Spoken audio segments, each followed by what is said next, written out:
जैसे हमने प्रूफ किया रूट 2 इरेशनल है, इसी तरीके से यह एक्सरसाइज 1.2 में जो पहला प्रश्न है उसको भी प्रूफ करेंगे। दिया है proof that root 5 is irrational.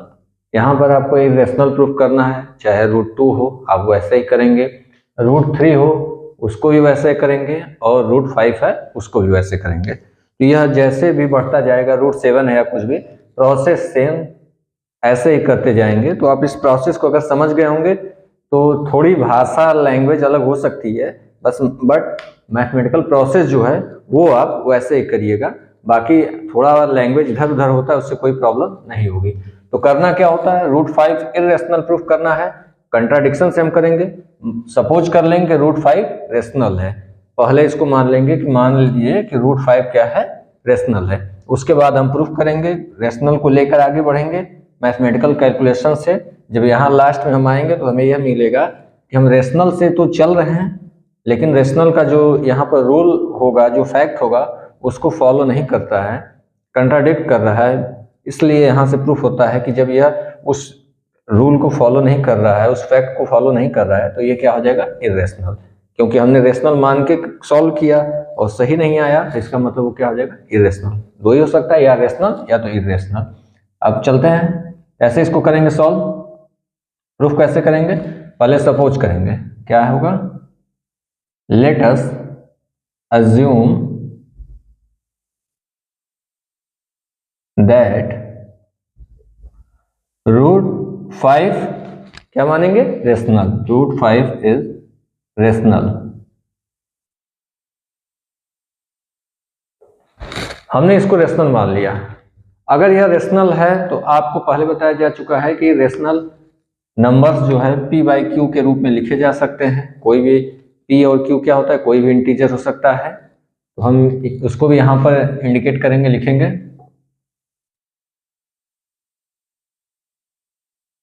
इसलिए होगा रूट 5 के लिए कोई भी p बाई क्यू ले सकते हैं या a बाई b कुछ भी लिख सकते हैं। इसलिए there will be a integer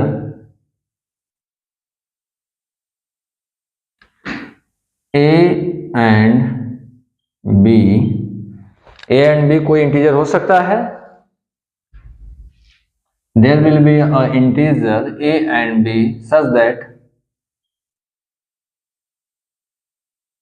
किस प्रकार से, यह जो वैल्यू है रूट 5 उसके इक्वल होगा, p बाई क्यू के रूप में लिखा जा सकता है। तो क्या करेंगे, मान लीजिए हमने a लिया है, a by b equal to root 5, where क्या होगा, b not equal to 0। Clear हुआ, सेम प्रोसेस वही है और इसमें p बाई क्यू के रूप में लिखा जा सकता है, तो उसी को लिखा गया a बाई बी। आप कुछ भी लिख सकते हैं, r बाई एस भी कर सकते हैं, कोई दिक्कत नहीं। इतने से आप कुछ भी लिख सकते हैं यहाँ पे, तो उससे कोई दिक्कत नहीं है। सॉल्व करने में जो आसानी हो, जो आप एक बार लेंगे तो वही लगातार नीचे तक चलना चाहिए, बस हो गया। अब यहाँ पर हमने मान लिया, ये क्यों हुआ ये भी पता है, b नॉट इक्वल टू 0 होता है। अब आगे चलेंगे, इसको जो है a और b को हम लेकर चलेंगे क्या, प्राइम, दोनों प्राइम ही लेकर चलेंगे। Suppose a and b are को prime.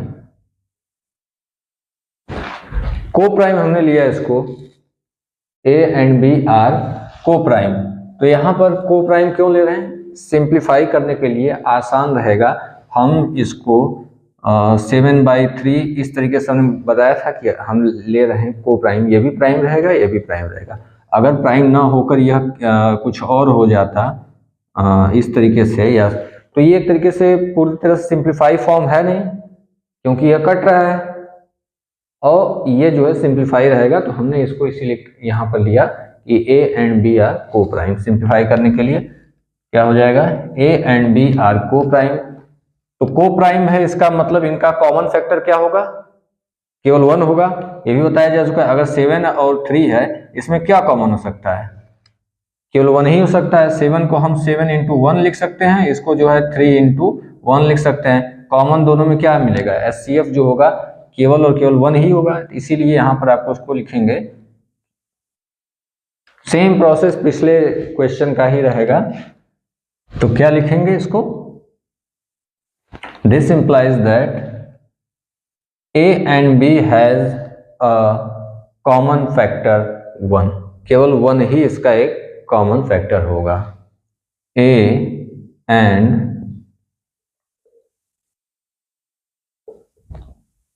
and B have only one as a common factor, only one as a common factor होगा। केवल 1 ही है जो इसका एक कॉमन फैक्टर होगा। अब ये जो हमने लिया हुआ है इसको सॉल्व करके देखते हैं क्या है। A by b equal to √5, इसको डायगोनल में मल्टीप्लाई किया जा सकता है, इसका इधर और यहाँ है। इसके नीचे कुछ नहीं है तो 1 है, यहाँ मल्टीप्लाई करेंगे, ये इधर जाएगा तो क्या हो जाएगा? A equal to √5 into b होगा। अब यहाँ रूट है, या इधर रूट नहीं है तो स्क्वायर करेंगे, लेकिन स्क्वायर दोनों साइड का है। क्या करेंगे? Squaring both side, squaring both side. Square करिए, क्या होगा? ये A स्क्वायर √5 का स्क्वायर 5, और इधर क्या हो जाएगा? B स्क्वायर होगा। यहां पर इसको वापस 5 को इसके नीचे ला सकते हैं, कोई दिक्कत नहीं है, वापस आएगा इधर। A स्क्वायर अपॉन 5, यहाँ मल्टीप्लाई में है तो नीचे आएगा तो अपॉन में, इक्वल टू B स्क्वायर। यहां पर क्या पता चलता है आपको? A square upon 5 equal to B square. That means A square में 5 से, अगर A स्क्वायर को 5 से डिवाइड किया जा रहा है, भाग दे रहे हैं, तो क्या आ रहा है? B स्क्वायर आ रहा है। यही चीज कहने का मतलब A स्क्वायर 5 से डिवाइड हो जा रहा है। क्लियर है? तभी तो B स्क्वायर आ रहा है। जैसे हमने 25 किया, इसको 5 से डिवाइड किया तो कितना आएगा? डिवाइड किया 5 आया। दैट मीन्स हमने 25 में 25 जो है 5 से डिवाइड हो जा रहा है। बस वही चीज को यहां लिखेंगे। क्या लिखेंगे? This implies that 5 divides A square, ठीक है? 5 क्या होगा? A square. अगर यह 5 A स्क्वायर को डिवाइड कर रहा है, इसलिए 5 डिवाइड्स A ऑल्सो होगा। ये पिछले प्रश्न जैसे किए थे √2 वाले में, उसी तरीके से सेम यहां भी, चूंकि 5 जो है A स्क्वायर को डिवाइड करता है तो A को भी करेगा। अब यहां हम लिख सकते हैं A इक्वल टू 5, कोई एक इंटीजर ले लेते हैं C क्या होगा? Where C is a integer. यह कैसे हुआ ये तो आपको क्लियर होगा। Where C is a integer, C is a integer. ये कैसे हुआ ये समझ में आया? 5C पिछले प्रश्न में जैसे बताया गया था √2 वाले में सेम वही चीज है कि अगर डिवाइड कर रहा है 5 जो है किसी संख्या को, किसी भी नंबर को, जैसे 25 को कर रहा है, तो कैसे करेंगे? इसको डिवाइड करेगा 25 को तो 5 इंटू 5 होगा। यहाँ ये 5 है, अगर यहाँ 30 है, 30 को 5 डिवाइड कर रहा है तो कितने टाइम? 5 इंटू होगा। ऐसे ही बढ़ता जाएगा। जब भी आप इस तरीके से करेंगे तो आगे बढ़ते जाएंगे। जैसे 125 ही है तो यहाँ 5 से डिवाइड होगा तो 5 इंटू ऐसे होगा। तो क्या हुआ? ये 5 तो है ही हर जगह, 5 रहेगा इंटू ये कोई इंटीजर मान लेते हैं, क्रम से कुछ भी हो सकता है, कोई भी इंटीजर, तो 5c। यहाँ पर हम a को डिवाइड कर रहे हैं 5 को, सेम यहाँ पर 5 डिवाइड्स a, 5a को डिवाइड कर रहा है, यहाँ पर 125 को कर रहा है, तो इसको इस तरीके से लिख सकते हैं, यहाँ इसको कर रहा है, इसी तरीके से इसको भी कर सकते हैं, a = 5c, सेम पिछले प्रश्न की तरह। अब आगे चलते हैं, जब यह काम इस तरीके से किया जा सकता है तो इसके आगे वैल्यू को पुट करेंगे किसमें, इक्वेशन 1, इसको किसी को यहाँ से हम इक्वेशन 1 ले लेते हैं, इक्वेशन 1 में इस वैल्यू को ले जाकर केवल पुट कर देंगे। तो क्या करते हैं, इक्वेशन 1 ले लेते हैं, 1 पुट करेंगे, ये वैल्यू क्या हो जाएगा, या यहाँ पे हम ले लेते हैं इक्वेशन 1, यहाँ वैल्यू पुट करते हैं, क्या होगा 5c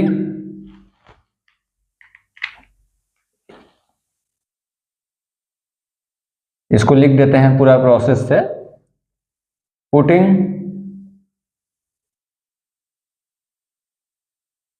value of a in equation किसमें 1 में, इक्वेशन 1 में ये वैल्यू जो है इक्वेशन 1 में आप पुट कर देंगे तो क्या होगा, a के जगह क्या लिखेंगे 5c, 5c = √5b, same process पहले की तरह, स्क्वायर करेंगे, स्क्वायरिंग बोथ साइड, स्क्वायर करें दोनों साइड का, पूरे का, ये पूरा स्क्वायर होगा, तो 5 का स्क्वायर 25 और c स्क्वायर क्या हो जाएगा, c का c स्क्वायर = √5 का स्क्वायर क्या होगा 5 होगा, रूट हट जाएगा, 5 × b स्क्वायर, सही है। 5 से 5 को इधर भेजेंगे, इधर इसको डिवाइड कर देगा 25 को, तो कितना होगा 5 टाइम जाएगा, तो यहाँ हो जाएगा 5, केवल 5 रहेगा, शेष 5 बचेगा, 5c square = b square, clear. अब इस 5 को हम इधर भेजते हैं, जब ये इसको 5 को हटाएंगे वापस जाएगा तो कैसे होगा, c square = b square upon 5, जब दूसरे साइड जाएगा, लेफ्ट से राइट जाए चाहे राइट से लेफ्ट जाए, तो जब यहाँ मल्टीप्लाई में था इसके साथ तो उधर जाएगा तो क्या होगा, अपान में हो जाएगा, ठीक है। तो यहाँ से क्या मिल रहा है, सेम ये ऐसे प्रोसेस को समझेंगे जैसे ये था, b स्क्वायर को 5 से डिवाइड कर रहे हैं तो c स्क्वायर आ रहा है, इसका मतलब क्या हुआ, 5 जो है b स्क्वायर को डिवाइड कर दे रहा है, तभी तो c स्क्वायर आ रहा है, सेम समझाए थे वही चीज यहाँ भी है, b स्क्वायर को 5 डिवाइड कर रहा है, तो उसको लिख लेते हैं, क्या लिखेंगे, 5 क्या इंडिकेट कर रहा है, 5 डिवाइड्स b स्क्वायर, इसलिए 5 डिवाइड्स b होगा, b स्क्वायर को डिवाइड कर रहा है तो b को भी डिवाइड करेगा।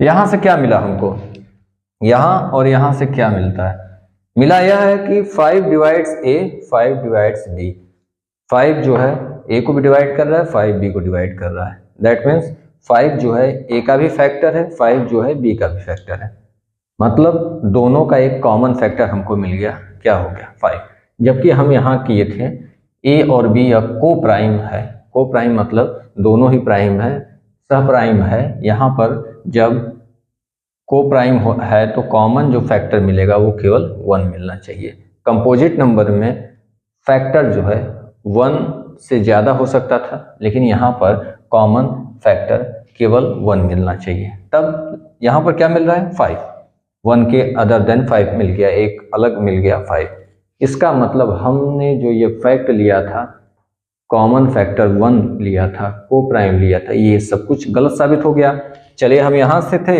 आए तो नीचे गलत साबित हो गया, दैट मीन्स हमारा जो शुरू से एजम्पशन है वही गलत साबित हो गया, इसका मतलब हमने माना था √5 इज रेशनल, तो यह भी गलत हो गया, तो सही क्या हुआ, इर्रेशनल। दो ही चीज हो सकता है, या तो रेशनल या तो इर्रेशनल, हमने माना था रेशनल, किया वापस यहाँ पर हमें एक फैक्टर आना चाहिए, यहाँ 2 आ गया, सॉरी 5 आ गया, तो कॉमन फैक्टर 5 आ गया, इसका मतलब हमने जो मान रखा था वही गलत साबित हो गया। तो क्या कहेंगे, इसका मतलब जब रेशनल नहीं है तो क्या होगा, रेशनल।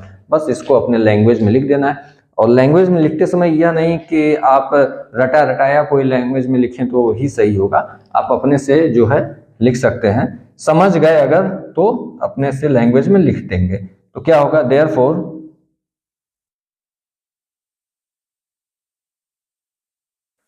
5 कॉमन फैक्टर हो गया दोनों का, तो क्या लिखेंगे, 5 is a common factor of किसका, A and B, A and B. आया, जो हम सॉल्व किए वो लिख रहे हैं, common factor A and B which is other than क्या है, 1 आना चाहिए था, 1 आ गया 5। अब इसी को लिखेंगे जब हमने माना था, अब किसको यह कंट्राडिक्ट कर रहा है, यही जो हम माने थे कोप्राइम माने थे, इसको कंट्राडिक्ट कर दिया, अदर देन 1 आ गया, तो हम लिखेंगे क्या, दिस कंट्राडिक्ट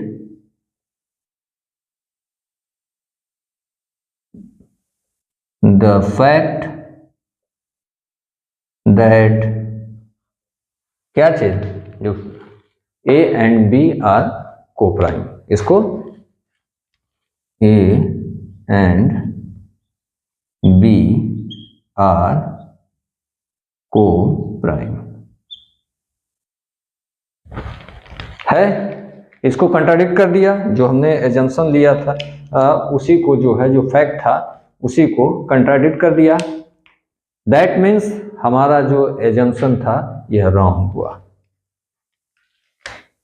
तो क्या हुआ, this implies that our assumption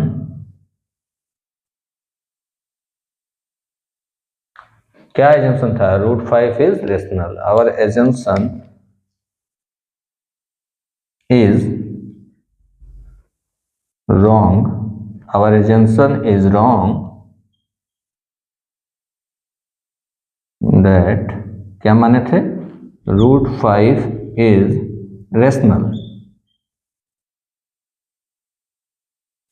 तो हमारा जो एजम्पशन था √5 is rational वो क्या हो गया, रॉन्ग हो गया, गलत हो गया। ये लिखे, our assumption is wrong that √5 is rational. तो क्या हो जाएगा, जब रेशनल नहीं है तो क्या होगा, इरेशनल। इसलिए √5 इज इरेशनल। से आपको क्लियर हो गया होगा, इरेशनल होगा, √5 क्या होगा, इरेशनल होगा। यही आप लैंग्वेज में अपनी तरह से लिख लेंगे। इसको लिखने के लिए आपको विशेष दिमाग लगाने की जरूरत नहीं है, बस यहाँ से आप जो कर के आए यहाँ तक वही लिख देना है। सीधा सीधा हमने किया था, क्या था यहाँ पर आया, क्या पहली चीज, 5 divides a, 5 divides b, that means 5 a का भी फैक्टर है और बी का भी फैक्टर है, वही लिखिए।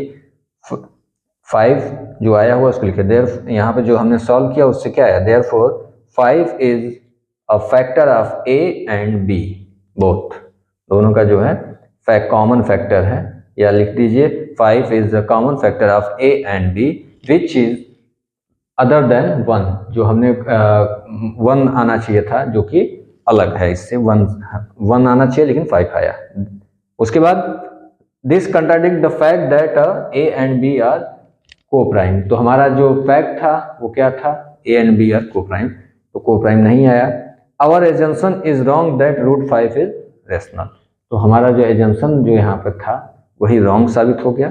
तो क्या हो गया, √5 इज रेशनल, इरेशनल। बस इतना ही आपको करना होता है। मेन जो अगर आप ये प्रोसेस जान गए तो √5 है, √3 है, ये सभी आप इम्पॉर्टेंट है, ये इस चैप्टर का तो इम्पॉर्टेंट क्वेश्चन है। √5 कई बार आया है यह प्रश्न, 12th के एग्जाम में कई बार आया, तो इसलिए इसको समझ लीजिए अच्छे से, अपने से एक बार समझिए, और इस √2 वाला है उसको भी समझिए, इसको समझिए, तब आप √3 लगाने का प्रयास करिएगा। √3 जो है एग्जाम्पल दिया हुआ है उसको भी करिएगा। अब आगे इसके चलेंगे इस चैप्टर में 1.2 का जो है दूसरा और तीसरा प्रश्न है, इसको नेक्स्ट क्लास में देखेंगे ताकि कंफ्यूजन ना हो, आपस में मिले ना। इसको करने का तरीका अगर रूट 2 है, रूट 5 है, रूट 3 है, सिंगल अगर उसका है, एक सिंपल फॉर्म में है, तो इसको आप ऐसे ही सॉल्व करेंगे सेम प्रोसेस से।